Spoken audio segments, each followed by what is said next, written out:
بسم اللہ الرحمن الرحیم۔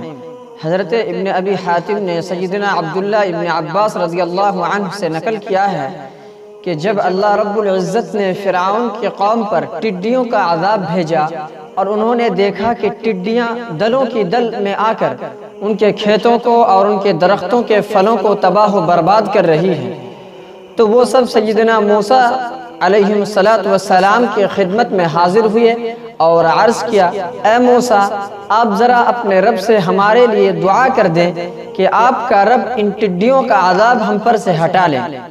اگر آپ یہ دعا کر دیں گے اور ٹڈیوں کا یہ عذاب ہم سے ہٹ جائے گا تو پھر ہم آپ پر ایمان لے آئیں گے۔ چنانچہ سیدنا موسیٰ علیہ السلام نے دعا کی کہ یا اللہ، ان کے اوپر سے یہ عذاب ہٹا لے۔ چنانچہ اللہ رب العزت نے ان کی دعا قبول فرمائی اور فرعونیوں کے اوپر سے ٹڈیوں کا عذاب ہٹا لیا گیا۔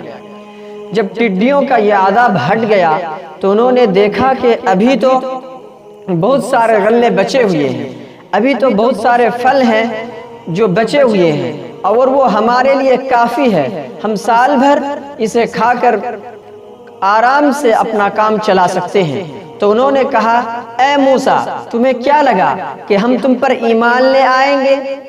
یہ تو تمہاری غلط فہمی تھی، ہم تو صرف عذاب ہٹوانا چاہ رہے تھے۔ عذاب ہٹ چکا اور اب ہم اپنے وعدے سے بھی مکر گئے، اپنے وعدے سے بھی پھر چکے۔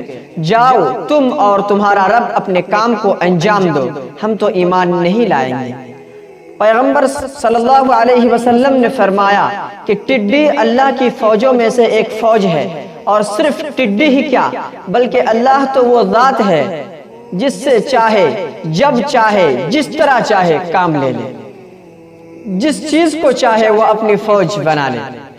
ہم ایک طرف وائرس کی عذاب میں مبتلا تو تھے ہی، اور اس کے اوپر لاک ڈاؤن نے ہماری حالت تباہ کی ہوئی تھی، اور پھر اس کے بعد ٹڈیوں کا طوفان آ کر ہمارے بہت سے علاقوں میں ہلچل مچا رہا ہے، ہمارے غلے کو برباد کر رہا ہے، ہمارے کھیتوں کو تباہ کر رہا ہے، اور اس کے بعد یہ کہ ہم اس 2 مہینے کے مختصر سے عرصے میں کئی مرتبہ زلزلوں کے جھٹکے محسوس کر چکے ہیں۔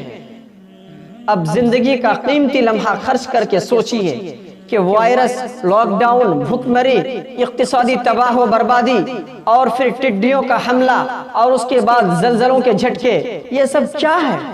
رب ہمیں کیا کہنا چاہتا ہے؟ کہیں ایسا تو نہیں کہ قدرت کی طرف سے ہمیں بار بار آواز دی جا رہی ہے کہ اٹھو، ہوش میں آؤ، غفلت سے بیدار ہو، نیند سے جاگو، اور ہم ہیں کہ اب تک سیریلوں کو دیکھتے ہوئے غفلت کی نیند سو رہے ہیں، ہم اب تک گانوں میں اور فلموں میں اپنے قیمتی وقت کو ضائع اور برباد کر رہے ہیں۔ کہیں ایسا تو نہیں کہ قدرت کی طرف سے ہمیں بار بار جگایا جا رہا ہے اور ہم اپنے موبائل پر گیم کھیلنے میں اس قدر مشغول ہیں کہ ہمیں اس آواز کی خطرناکی کا پتہ ہی نہیں چل رہا ہے۔ کہیں ایسا تو نہیں کہ قدرت ہمیں بار بار موقع دے رہا ہے کہ اٹھو، اپنے اعمال کو درست کر لو، اور ہم ہیں کہ اسے صرف فطرت اور نیچر سمجھ کر آرام اور اطمینان کی سانس لے کر غفلت کی زندگی بسر کرنے میں مصروف ہیں۔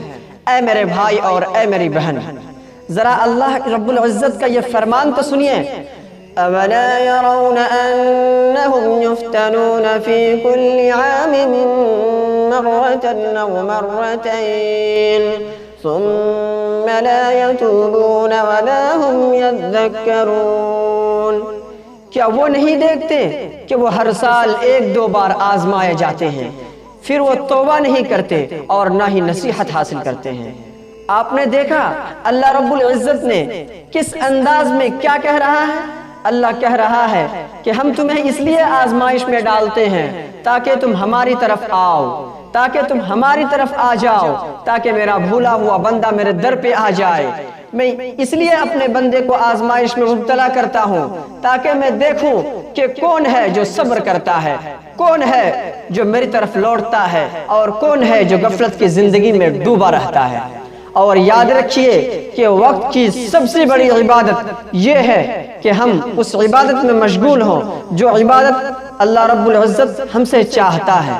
اگر لوگ جہاد پر نکل رہے ہوں اور آپ کے ماں باپ بوڑھے ہیں تو آپ کا رب آپ سے چاہتا ہے کہ آپ اپنے والدین کی خدمت کریں۔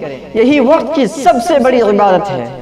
اسی طرح اس وقت جبکہ ہمیں بار بار آزمائشوں کے جھٹکے دیے جا رہے ہیں، تو اس وقت کی سب سے بڑی عبادت یہ ہے کہ ہم اللہ رب العزت کی طرف رجوع کریں، ہم اللہ رب العزت کی طرف لوٹیں، ہم اللہ کے سامنے آہوزاری کر کے گڑ گڑائے اور توبہ کریں۔ سو آئیے، دیر کس بات کی، انتظار کس بات کی، یہ مہلت نہ جانے کب ختم ہو جائے۔ کہیے استغفر اللہ الذی لا الہ الا هو الحی القیوم واتوب الیہ۔ اور اب خوشخبری ہو آپ کو، اب آپ توبہ کرنے والوں کے قافلوں میں شامل ہو گئے۔ آئیے ہم اپنے نئی زندگی کی شروعات کرتے ہیں، اطاعت والی زندگی، اللہ رب العزت کی فرما برداری والی زندگی گزارنے کی شروعات کرتے ہیں۔